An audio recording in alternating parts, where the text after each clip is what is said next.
So gaining muscle as a skinny guy, this is exactly what this video is going to be about. So what I'm going to do is explain to you how you can gain muscle as a skinny guy. I'm going to break this down to 3 sections. Firstly, I'm going to talk about working out, next about nutrition, and last but not least about rest. So I feel like I'm a good person to give you advice on this topic because I have been a skinny guy myself. I used to weigh about 70 kilos and currently I weigh about 90. I made some gains over the years, over the past 4 or 5 years, and I have experimented with different things, so I feel like I can give you a good overview of what you need to do to achieve your goals. So to get started, the first thing you need to understand is the expectations. As a skinny person, the chances are you are probably never going to get massive, you're never going to get huge like some of these guys, some of these bodybuilders. You're never going to look like Anthony Joshua, the chances are, and you have to get these expectations into your mind. However, despite this, you can become a better version of yourself and build a physique that you can be proud of and a physique that is impressive. So this is exactly what this video is going to be about. So in terms of working out, the workout program that I recommend for you to follow is the push-pull legs routine. This is probably one of the most popular programs out there. A lot of people follow this. You probably would have heard of this anyway. But the reason this is good because it allows you to train your muscle groups twice a week. So first of all, I really recommend for you to go to the gym 6 times a week. I recommend you to do this. But if you can't do this, then at least try and do 3 times a week. It's incredibly important because then if you do 3 times a week, you can train your muscle groups once. And you need to do at least that to make progress. But as I said, the reason this is very good is because, when you have a heavy session, when you have a heavy push session, you break down your muscles and in 3 days time they rebuild and they rebuild stronger and bigger. So for example, with the push-pull legs routine, you have Monday, you have push day, you do the push exercises, Tuesday pull day, you do the pull exercises, and Wednesday you have a leg day, Thursday rest day, and then Friday, Saturday, Sunday, the same again. So like this, you get to train these muscle groups twice a week, and because of this, you give them the chance to grow twice instead of just once. And what this is going to do for you overall is increase the amount of muscle that you are gaining. In terms of the specific exercises, I'm not going to go into great detail about this. I'm going to give you a quick overview. However, for now, what you can do is if you just go on YouTube and type in push day, pull day, or leg day, there's a lot of credible people out there who give you very good tips.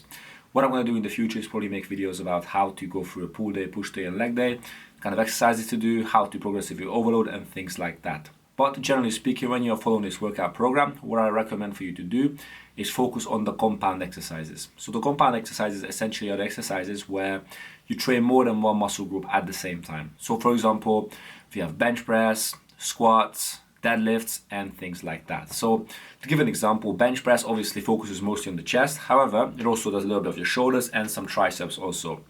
So with these, because you train more muscle groups, you are able to increase them slightly better and slightly more than other exercises. Because of this, these are exercises where you have to focus on progressive overload. Progressive overload essentially means that you need to attempt or aim to lift a little bit more every session with these lifts. So when it comes to bench press, for example, there are many forms of progressive overload. When it comes to bench press, what you could be doing is maybe one session you do 60 kilos for 60 reps. The next session you want to try maybe get 7. Another way you can do this is by increasing the weight. So in let's say one session you got 6 reps, the next session you do 62 kg for 6 reps.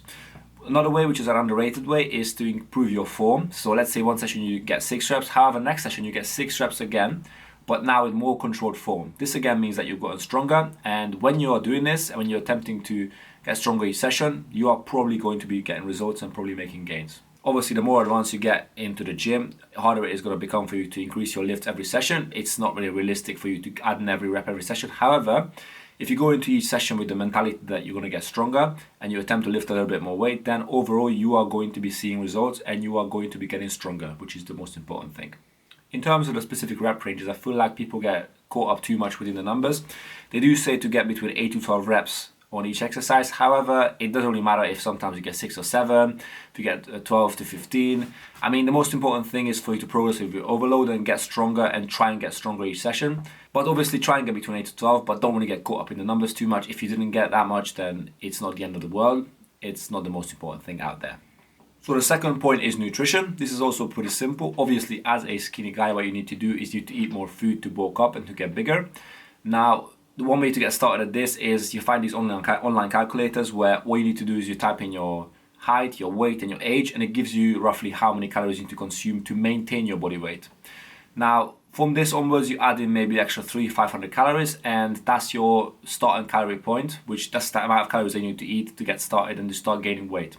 From then onwards, you just monitor your weight every day, or not every day, every couple of days, and you just see how much weight you are gaining. Calories are probably the most important things out there when it comes to gaining muscle as a skinny guy, because you do need to bulk up and get a little bit bigger. And the only way you can do this is by eating more food than before. Now, this does not mean that you can eat shitloads of food and go on a crazy bulk and put on loads of weight. You don't want to be putting on 2 kilos every week then, because then you're just going to become fat. You're going to be getting stronger, of course. You're going to put on muscle maybe, of course, too. But you're also going to put in a lot of water and a lot of fat, which is something that you don't want. When you're going on these bulks, when you're trying to get muscle, it's ideal to minimize the amount of fat that you are gaining, and you can do this by not going on a crazy calorie surplus and only just adding a couple of hundred calories to your maintenance calories. In terms of micronutrients, again, I feel like people get caught up in the numbers a little bit too much. So the micronutrients obviously are proteins, carbs, and fats. So what they recommend is for every pound of body weight, you eat 1 gram of protein. So I weigh 200 pounds. That means that I need to eat 200 grams of protein to see results. It can be a little bit less also, but if you generally aim for this, you'll be fine. Also, when it comes to protein in general, when you are bulking up and you're eating a lot of food, it is more easy than you think to get enough protein in, especially when you're eating good meals, eating eggs, your meats, and you eat your protein shakes. For example, 100 grams of chicken has 20 grams of protein in it, or 25 grams of protein in it. So it is pretty easy to get this number in, but obviously do try and monitor it and do try and get this number as much as possibly you can. In terms of fats and carbs, again, I feel like people get caught up in this. So obviously, generally, it's recommended to eat some carbs before a workout to get some energy, to get the most out of the workout and just have a good workout in general. Also, if you're on a keto diet, then obviously you want to have more fats. But generally speaking, when it comes to muscle gain, it really doesn't matter how much, what the breakdown is, whether you're having shitloads of carbs, whether you're having no fats at all, or the other way around. It really doesn't matter. So I feel like you shouldn't get caught up in this. But yeah, when it comes to nutrition, that's pretty much it. The most important thing is calories, and then secondarily, focus on protein also. So last but not least, rest and sleep. So in terms of sleep, it is recommended for you to get at least 7 to 8 hours every day.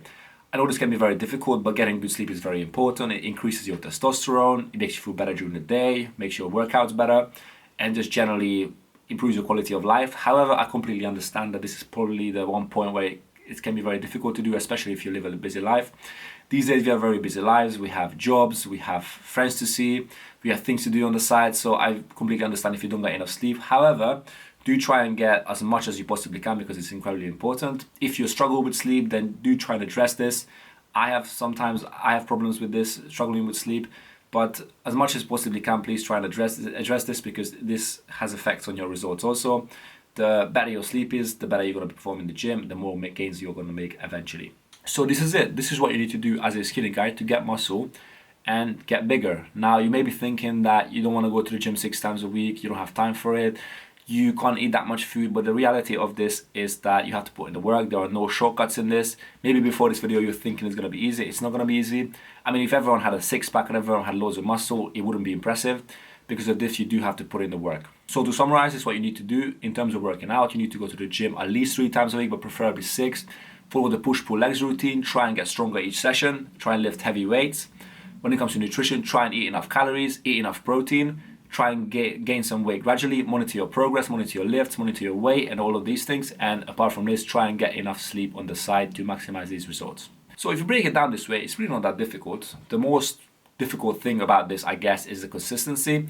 This is something that will come with time. It's important to be consistent. If you are not able to do these things on a daily basis, then you will not be seeing results as much. So master this and you'll be seeing incredible results. So that's what it was for this video.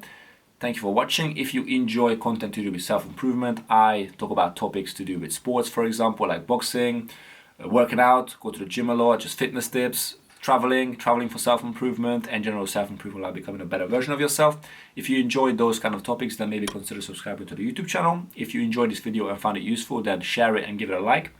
And I will catch you in the next video, which will come out a week from this one.